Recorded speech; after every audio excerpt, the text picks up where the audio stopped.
Hello and welcome to Tantrum House Studio 3. I'm Will Meadows. And I'm Sara Meadows, and today we're looking at the game Intelle Firewall from Fisher Heaton Games.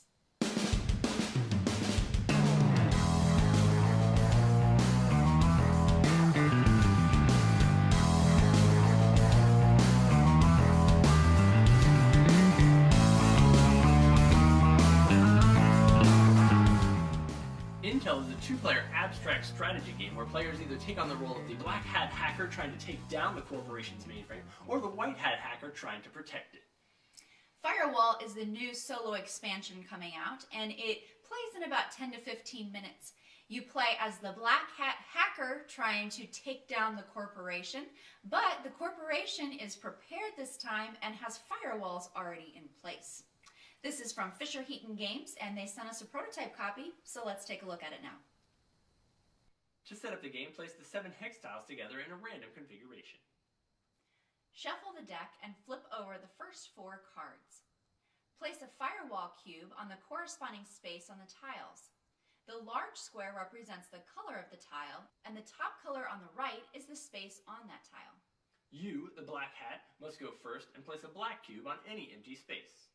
The color you place your tile on determines where the white hat must lay on his turn.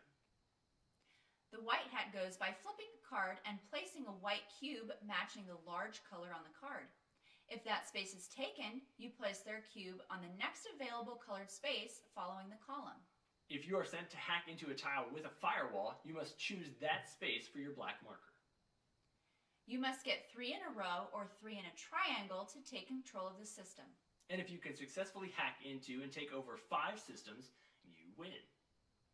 So the original Intelle game is a great little 2-player abstract strategy game. It has a little bit of that chess feel where you're placing your pawn or your piece and you're kind of sending your opponent to a specific location, and you're trying to kind of pre-plan, okay, if he goes here, he's going to send me where am I going to end up at? A very tic-tac-toe slash chess slash just thinky type of game. In this version, you're pulling out the need for a second player and you're allowing a random set of cards to determine where those pieces will go. Yeah, and because it's random, you really have no idea what the white hat is going to do, and so you really need to plan out instead of just, oh, it's okay if it goes to this space or this space. You really need to plan out, like, I need them to go to these spaces, I need to stay away from this, so I can't choose this location or this color tile. It's a different thinking that process that you'll need to go through in this game versus the 2-player game. You're going to get a lot of variety out of what experiences you get in the game, because we've noticed that as you flip over those first initial 4 cards to determine where those firewalls are going to go, you can kind of tell how difficult or how easy your gameplay is going to be from the flip of those cards. If more than one of those firewalls ends up in the same cube, that place becomes a whole lot more difficult to take control over. If you get them spread out, then the game is actually a whole lot easier, and you can kind of know going into it, like, I stand a really good chance at winning this. One thing we didn't mention in the overview of the game is that the firewall cubes that are already out on the board starting off, those can be used as the white hats used to gain control of a system. So they only need to add 2, maybe 1 more of their cubes to that in the right configuration, and they own it. And so it does make you think a little bit about heading to those spaces. Sometimes it's strategic to just jump right in right away and go to those. One thing else I did notice about this game is it's not one that you can play halfway through, leave, and come back.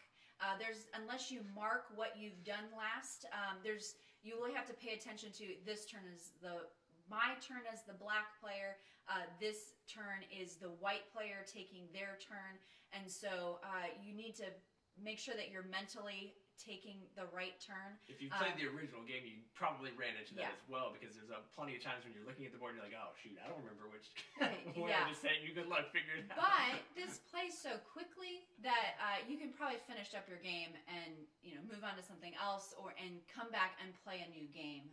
It's not a long game to where you're going to need to mark where you were to come back. I think thematically, one of the things I like about this edition with the firewalls is that there is some randomness to it, that AI, it could be brilliant, it could just be lucky, it could be whatever, but it kind of fits well with this theme of hacking.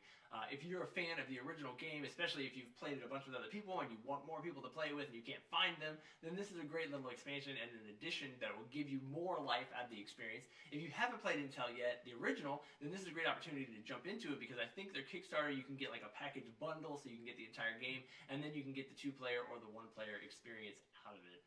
So if it sounds like something you'd be interested in, check it out on Kickstarter right now, and then be sure to subscribe to Tantrum House and follow along for more great videos coming on.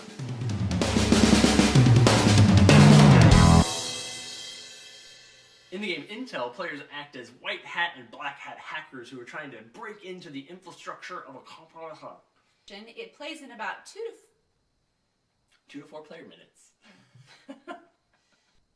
In the original 2-player Intelle, in the game Intelle, oh god.